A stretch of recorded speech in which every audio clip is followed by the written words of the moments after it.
Conflict isn't always a bad sign in relationships, but how you handle and approach conflict can be. In this session, we'll explore how to protect and actually strengthen the connection while resolving a powerful disagreement. Even though conflict is famous for stirring up our anxiety, I'll share a story about how a powerful confrontation can actually create stronger relational connection. Enjoy.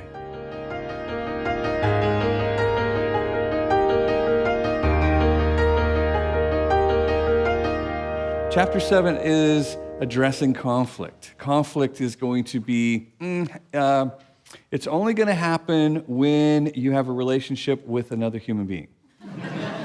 So whenever two people show up in a relationship, there's an excellent chance that there's going to be disagreement. There's going to be something that happens that's disappointing, that hurts, that's frustrating, whatever. So how do we communicate through conflict and successfully end up with a stronger relationship as a result? That's what I'd like to talk about. And it starts with the goal that we choose. Remember, in earlier chapters, we talked about the right goal. The right goal between agreement or understanding. See, if we choose the goal, I need people to agree with me before we're going to be able to move on, then you've just set yourself up for disconnection and arguing. You've also communicated that people can't be themselves around you, they have to be you around you. And so when I make the goal understanding, I'm listening for something different than I already thought. I'm looking for needs different than I have, because there's another human being involved here. I'm also going to choose the style of how I communicate in such a way that lowers anxiety. Remember, we talked about passive-aggressive communication styles. They all juice up the anxiety. They're all rooted in fear. They're ways of communicating in an attempt to control somebody else. But the assertive communicator is the one who's sending the message, you matter, and so do I. So there's two powerful people at work in this conversation.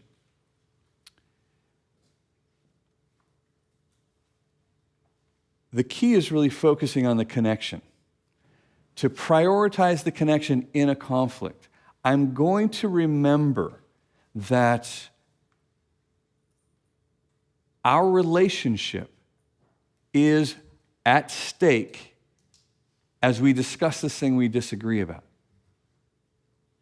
The quality of our relationship is under assault, if you will, when we disagree. So if we don't aim to protect it, then it could become the casualty of two people showing up in the relationship. Now, in order to have a successful conflict, I have to measure the strength of our connection. If we have a fragile connection, we're not going to be able to sort out this big giant problem. I'm not really going to even have much influence with you. And so the goal is really to build that connection, create that connection, protect it, strengthen it, develop it, so that we can work out some pretty big disagreements, but protect that connection. It looks like something like this. Imagine that this is our relationship. Just stay right there. This is our relationship, all right? This is the strength of our connection right here. Now, Miriam, grab that, okay? Don't let go, all right? Okay, so I say, you know what? Where do you want to go to eat? Panera Bread. She'd like to go to Panera Bread, and I go, I don't want to go to Panera. I want to go to Chinese. We just disconnected over dinner. We just disconnected over where to go to dinner. So, okay, all right, okay, let's get our connection back. Okay, all right, okay. What do you want to watch on TV? An action movie. Oh, so do I. That's awesome. I want to watch a romantic comedy.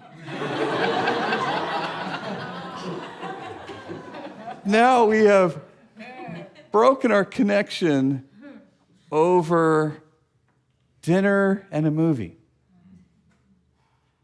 because it's so fragile. And so we end up with this situation. We're like, so what do you think about that? Yeah, okay, never mind. Let's not even talk about it. Let's not even talk about it. Okay, I was wanting to kind of go up. Never mind. Okay, let's not talk about that either. Well, actually, if we just kind of stand here, we're going to get disconnected. Why? Because the quality of our relationship has been something that we've never worked on our connection. We've never tended to this reality that we're different. I've never listened. I've never adjusted. I've never served. We've always tried to not break the connection because it's just always been so fragile. But if we spend some time working on this connection, and we end up with, go ahead and wrap your hand around there. We end up with a situation where we have a strength here. And we say, I really am afraid if the kids hang out with that person over there. And you think it's fine. And so we have a conversation where all of a sudden, I actually need you to listen, to stay connected, and to move from where you were to where we are now. Likewise, there's going to be a day when she needs something from me, and she pulls on it, and I don't want to move, but it's the connection, my desire to protect the connection, that's moving me with her. See, this is how we influence each other. Thank you very much. Let's all give Miriam a hand. That was beautiful. We pay close attention to the strength and the attention that we're giving to the connection. That allows us to put a bigger load on the relationship. I can put a bigger demand when I need something that you don't need. You don't need it. Conversations about sex, conversations about money, conversations about the children, about the in-laws. Now we can have a real conversation about what we need because of the strength that we've built into this connection. And I'll actually move. I'll find myself behaving differently to serve what it is that you need. You'll find yourself behaving differently to serve what I need because the strength of our connection that we've been working on. And that becomes a goal. And occasionally, that connection, even if it's really strong, something will sideswipe us that we just had no idea was possible to hurt us like this, and we get disconnected. I didn't see that coming. Other times it's just we've been pretty fragile, and so it's disconnect, try to reconnect, disconnect, try to reconnect. If I could give you some advice about communicating, it would be that when you're disconnected, please don't try to work out the problem. Please don't say, we need to talk about this. We're disconnected. Do you understand the condition we're both in? Here's what we have. We have two people. When we get disconnected, that fear comes in and fills that spot. Now, we're going to try to work this out. Well, I think you care more about yourself than you care about me. And you think the same about me. And so these two people who are afraid of each other are going to try to work out what it is that they need. No, they're not. No, they're not. They're going to try to control the other person to produce what they need without being vulnerable, without protecting the connection, because they don't have one. There's nothing to protect. And so, please, when you find yourself disconnected and there's an issue, just take the relationship and put it above the issue. Make the relationship more important than the issue. Whatever it is, I don't care what it is, it's not more important than your relationship. Unless you don't pay attention. Because over and over we make these situations, we make these these disagreements, we make money, we make the children, we make some issue more important than us. And so we serve the issue instead of the issue serves us. So please, work on your connection. And how do we work on a connection? Well, we talked about the love languages earlier. That's a great start. If Sherry and I end up disconnected and we know we got to work something out, I'm moving towards her. I'm like, okay, I need to listen well. This girl's a quality time girl. Okay, I need to hear her. I need to hear well. And maybe somewhere in the middle of her talking, I'll say, can I get you a cup of coffee? Because she's quality time and acts of service. And I want to send a message. I love you. I care about you, even though we got this big old giant thing to deal with. And somewhere in there, we may be sitting on the couch next to each other. Maybe her leg's touching my leg, because I don't know what it is. But when her leg touches my leg, I feel loved. I don't know what. I'm a touched dog. I don't know what it is. And she'll tell me, and if she says she loves me to me, that goes in. Boom, it goes in, because I'm an affirmation guy too. So touch and affirmation. Turn those on. Get some connection back. As soon as we get the connection back, we have... the anxiety has dropped. Now we're feeling better. We're feeling like, whoa, okay. We got our connection back. We're listening. Anxiety's dropped. I have come to this conflict ready to serve. I've come to this conflict ready to adjust.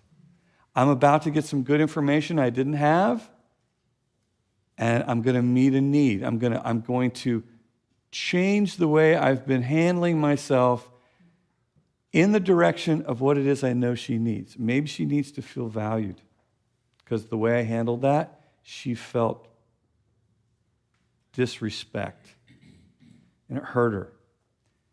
Like, okay, I have a disrespect mess to clean up with my wife. All right, I'm going to adjust. I've come here to serve. I've not come here to rule.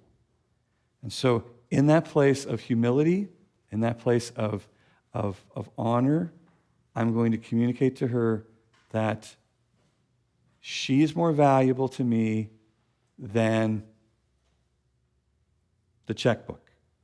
She's more valuable to me than my free time. She's more valuable to me than how we handle this situation with one of my children. She's more valuable to me.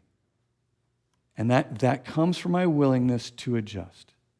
It comes from my value, my willingness to serve. It really addresses relationships, and that's all life is really, whether it's with your wife or with your family, with coworkers or strangers. It's relative to every situation. I mean, I read through the book still, and I think that, whoa, this is happening with, my sister or, my friend at work or everything. And I think not just in a marriage relationship, but it gives you tools to kind of love others well, and just your friends and your family as well. So I think it was all around like an amazing asset for us. So I got an email exchange with a friend of mine who actually is also one of my employees. And his name is Andy Mason. We've worked together for a number of years, and he's put together a series of conferences that are called Dream Culture, and he's just a super valuable team member, and I want him to feel powerful. I want him to know that I value him in our relationship. I want there to be honor flowing back and forth. And so some things happened, and I was in Hawaii without my wife, which is already a bad day, But if you got to do it in Hawaii, right? And I got this email. He says, "Hi, Danny. In our team meeting today, talking about a Dream Culture conference, Jason mentioned he was doing a wedding on Friday, and then Aaron, your assistant, mentioned you're doing a wedding as well and the preparation the evening prior. I felt disappointed that you were not going to be at what I believe to be a GTI event, which is what we do, a GTI. And even more so to hear it from your assistant. I appreciate you obviously trust us with this, but feel abandoned in the battlefield with no communication from headquarters. I'm not sure whether GTI is yours or ours, or you are nursing it along until you can offload it onto me, but this is no fun. I feel like you have given me the keys to the house of freedom and empowerment, but I still need direction and guidance and shaping to find my way around. Looking forward to hearing how you see this. Andy. Okay? So Andy's in big trouble, huh? Talk to me like that. Who does he think he is?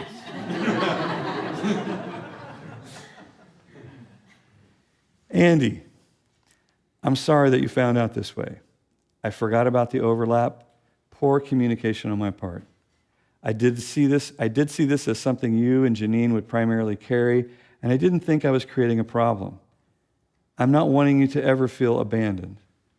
I'm very much a partner and very sorry if you're not feeling that. I have no intention of offloading GTI onto you, but I do expect your leadership role to increase. We can talk more about this if you need to. I love you and value our partnership. Again, I'm sorry this came down this way. I understand how you would feel shocked and even hurt by my behavior. Please forgive me. P.S. Good feedback. Thanks so much for your response, Danny. I'd already forgiven you. I'm also learning to communicate more how I feel, what I need, both with you and also Janine and others. My default has been suppression and silence, and that doesn't build intimacy or trust or health. Thanks for hearing and validating what I feel and not just pointing out my own insecurities and fears. Relationship is really important to me. I don't want to just accomplish something great with GTI. I want to build strong relationships along the way. Anthony West said something to me the other day that challenged my alignment. Success in the kingdom is not about accomplishment, but about relationship. I don't want to just build my own thing or build something for you. I want to build with you. I love you, Andy. This is a confrontation. This is where someone's been hurt by someone powerful in their life. And they can either choose to just stuff it and let it fester, or they can bring it into the light. And this is the big challenge for us. The big challenge is that we live in the light together, that we bring things out, that I'm willing to trust you, I'm willing to put a demand on the relationship so that there will be adjustment, so that that needs can be met, so that there can be comfort in the relationship, so that the bond of trust can be built. This is a successful confrontation. This is what happens when we protect this bond deliberately. We do it on purpose. After 25 years of marriage, and it's been great, really great, one thing that has evaded us is how to successfully have a discussion that isn't necessarily a conflict or an argument, but just where we don't quite see eye to eye, how to do that in a really constructive way. And I think Danny's book really was sensational. His whole idea of the goal is to understand and not to have agreement. And so I'm really looking forward to the next 25 years. When you make your goal to protect connection, conflict becomes an opportunity to strengthen your most important relationships. Ask yourself a few questions. Am I aware of my goal going into confrontation? What is the strength of my connection with this person right now? Do I understand what they need from me? Make it a point to practice your listening and communication skills. Make connection your goal. It may be your greatest investment. As always, remember, keep your love on.